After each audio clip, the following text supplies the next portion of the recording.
કોઈકે ખૂબ સુંદર વાક્ય કીધું છે, આ દુનિયામાં કોઈકને બીક છે કે ઉપરવાળો જોવે છે, અને કોઈકને ભરોસો છે કે ઉપરવાળો જોવે જ છે. જય શ્રી કૃષ્ણ. એક નાનકડી વાત લઈને ફરીથી હું ભરત પટેલ, તમારો મિત્ર, તમારી સામે રજૂ કરું છું. વાત છે એક અમીર વ્યક્તિની, કે બહુ પૈસાદાર વ્યક્તિ હતા, પણ એના પગ છે ને જમીન સાથે જોડાયેલા હતા. એ બહુ પૈસાવાળો હતો, પણ મન છે ને સદાય ભગવાનમાં રચ્યું પચ્યું રહેતું, અને ખૂબ પડે પડે એ ભગવાનનો આભાર માનતો, અને ભગવાનને એમ કહેતો કે તમે જીવન મને આપ્યું છે ને, ખરેખર તમે ખૂબ મને સુંદર જીવન આપ્યું છે. હે રામ, હે શિવ, કે તમારો ખૂબ આભાર છે કે તમે આવો જીવન આપવા બદલ. બસ એ વ્યક્તિ તો કાયમ ભગવાનને યાદ કરતો, અને ભગવાનની સેવા પૂજા ખૂબ કરતો, અને ખૂબ નામ પણ કમાવ્યું, કારણ કે વ્યક્તિ અમીર બહુ હતા. એક દિવસની વાત છે, એ નદી કિનારે ગયા ફરવા માટે. નદી કિનારે ફરવા માટે ગયા, એકલા પોતે હતા એ રહ્યા. ત્યાં ફર્યા, ખૂબ ફર્યા. પછી સાંજનો સમય થયો, તેને થયું કે લે એક હોડી લઈ લઉં ભાડે, અને હોડીમાં જરાક દરિયામાં વચે જાઉં, પછી જરાક મોજાનો લાભ લઉં, આનંદ માણું. તે નાવ હતી ને, એક નાવકનથી એને ભાડે લઈ અને પોતે એકલો આગળ જવા માંડ્યો. હજી આગળ ગયા હશે, થોડી વાર થઈ હશે, ત્યાં જ ઓચિંતા મોસમ બદલી. મોસમ બદલીને તો દરિયામાં મોટા મોટા મોજા થવા માંડ્યા. મોટા મોટા મોજા થયા, અને આમ જુઓ તો વરસાદ થવા માંડ્યો. તેને થયું કે આજ તો કે આપણું પૂરું છે કે, પણ ભગવાન છતાં યાદ બહુ કરતો એ રહ્યો.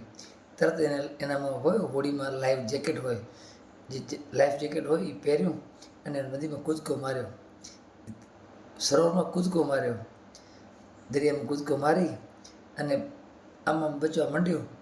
અને થોડી વાર થઈ, તે 2-3 કલાકની મહામહેનતે એ એક ટાપુ પર પહોંચી ગયા.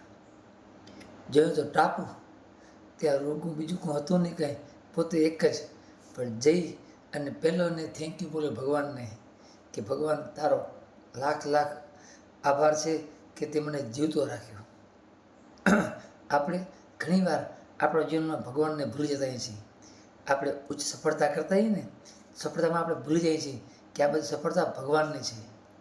તો બસ આ ભાઈ ભૂલ્યા નહીં, અમીર વ્યક્તિ હતા ને એ ભૂલ્યા નહીં ભગવાનને આભાર કરવામાં.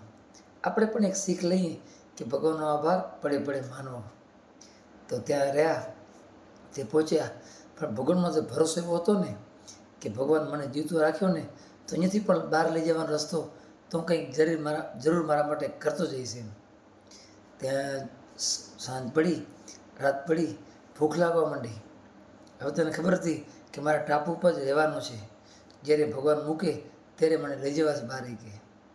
તે જંગલમાં ગયો, જંગલમાં એ શેઠ ગયા, અને ફળ ફૂલ જે મળે ને એ ખાય, અને બસ પોતે આરામથી જીવન વિતાવતા, અને પ્રભુ નામ લેતા, અને ભગવાનને નિત્ય પ્રાર્થના કરતા કે ભગવાન તમે બસ મારા માટે કંઈક મૂકજો કે જેની વ્યવસ્થા તમે કરજો. 10-12 દિવસ થઈ ગયા, આમને આમ ફળ ખાય અને રહે. તો એને થયું કે લઈને એક ઝૂંપડું સારું બનાવ્યું કે રહેવા માટે, એ કે મારે આમને તો કેટલા દિવસ રહેવું એ કે એમ.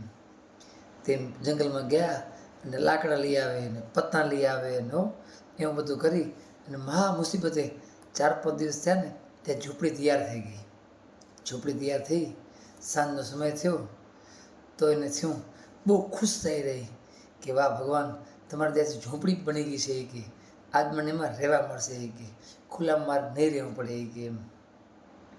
એ મનમાં પ્રાર્થના કરતા રહ્યા, ત્યાં તો અચાનક મોસમ બદલીને વરસાદ તૂટી પડ્યો, અને કડાકા અને ભડાકા સાથે વીજળીઓ, આમ કાળા ડિબાંગ વાદળો, એમાં ભડાકે વીજળી થાય. હે રામ, થોડી વારમાં તો એક વીજળીનો કડાકો એટલો જોરદાર પડ્યો કે ડાયરેક્ટ પડ્યો ને તેના ઝૂંપડા ઉપર પડ્યો. એનું ઝૂંપડું હતું ને જે, એ બળીને રાખ થઈ ગયું, ભસ્મ થઈ ગયું. તેની શ્રદ્ધા હતી ને ડગમગ થઈ ગયો, અને ભગવાનને કહેવા માંડ્યો કે હે ભગવાન, આટલા 16 દિવસ થયા, હજી તમે કોઈને મૂક્યો નહીં, અને મેં એક મારી મા મહેનતે કે એક ઝૂંપડી કરી હતી, એ તમે કે બળાવી નાખી, કે તમે બાળી નાખી, કે ભગવાનને કોસવા માંડ્યો. કારણ કે માણસની ધીરજ છે ને, ધીરજ માણસ આપણામાં ધીરજ બહુ ઓછી હોય છે. કંઈક થતું કામ ન હોય ને તો ડાયરેક્ટ ભગવાનને કોસીએ છીએ કે ભગવાન મારા ભાગ્યમાં શું છે, આવું કેમ છે આવું, એમ કીધું. થોડી વાર થઈને ત્યાં તો બે નાવિકો, બે જણા આમ હાથ ઇશારો કરતા આવતા રહ્યા, એ ભાઈ. ત્યાં આને જોયું તો હવે બે જણા સામેથી આવતા રહ્યા હોડી લઈને. તે કિનારે આવ્યા અને ઇશારો કર્યો કે આવી જાઓ એ કે. ત્યાં ભાઈ તો શેઠ હતા ને, એ દોડીને હોડીમાં બેસી ગયા અને પૂછ્યું કે ભાઈ તમે એને કે કેવી રીતના, એ કે તો કે અમે છે ને કે અમે ફરતા હતા રહ્યા, ત્યાં જોયું ને કે ઝૂંપડી બાળી અને કોઈક અમને ઇશારો કરી રહ્યો છે. અમને એમ થયું કે કોઈક તે ટાપુ પર છે એ કે જે ઝૂંપડું બાળીને અમને બોલાવે છે એ કે. અમે કે ઝૂંપડું બળતું જોઈને આવ્યા છીએ કે અમને કોઈક માણસ બોલાવે છે એ કે.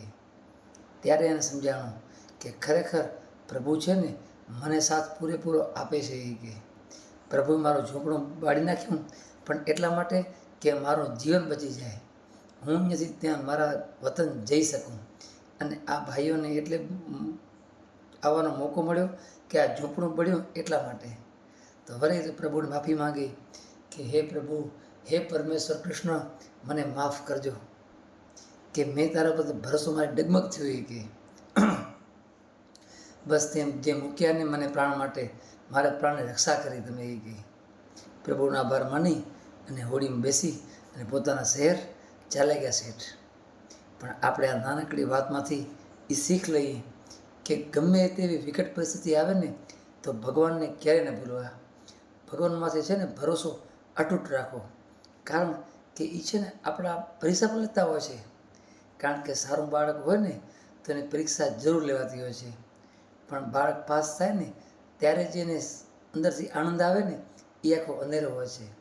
માટે ભગવાન છે ને હંમેશા આપણા ભેગે જ છે એવો ભાવ સાથે રહીએ આપણે. કારણ કે ભગવાનના દયાથી જ આપણું જીવન ચાલતું હોય છે. માટે એનો હરે પડે એનો આભાર માની અને ગમે તેવી વિકટ પરિસ્થિતિ હોય ને તો પણ એને ભૂલીએ નહીં. એક વાત હું કાયમ કહું છું કે હંમેશા કામ એવું કરું કે પ્રભુ કરે યાદ. બસ તો નાનકડી વાત તમને ગમતી હોય તો શેર જરૂર કરજો. જય શ્રી રામ, હર હર મહાદેવ.